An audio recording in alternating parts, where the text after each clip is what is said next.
in any normal year, a college regaining its accreditation status would be the headline for the year. But as we all know, 2020 has not been a normal year for any of us here at OSUIT included. But we have an amazing story to tell, and I would like to relay that in this edition of Inside OSUIT, the reaccreditation process that OSUIT went through and how it turned out.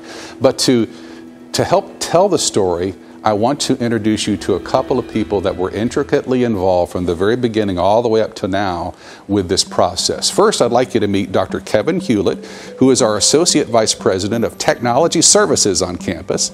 And Kevin, I want to ask you first off, what was the role that you played in the reaccreditation process? I was asked in August of 2018 to assume the role of chair of the HLC steering committee. That role entailed calling the meetings, creating the agendas, keeping the committee on track, and administering the assurance system that the HLC had provided us to upload our documents to.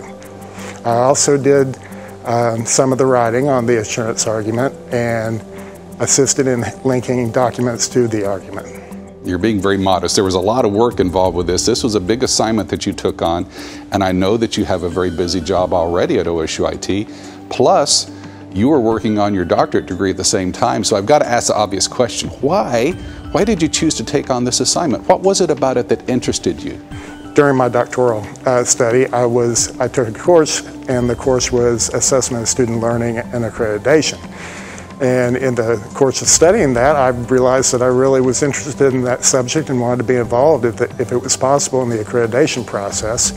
So who all was involved with the process? You had a fairly sizable committee involved. Yes, the committee was comprised of the Vice President, Scott Newman, Vice President Ina Agnew, Vice President Jim Smith, the Associate Vice President Jody Grammer, the Executive Director, Sherry Irwin, Dean Lisa Weiss, Dean of Students, Devin DeBach, Director of Institutional Research, Michelle Cannon, and the Assessment Coordinator, Melissa Dreyer. And then, of course, you and I were on the committee. Kevin, I can't begin to tell you how grateful we are for the efforts that you put into this and for the team that you led in our reaccreditation process. As you know, there's few things on a college campus more essential than our regional accreditation, and you've really done us a great service. Thank you so much. Thank you very much for the opportunity.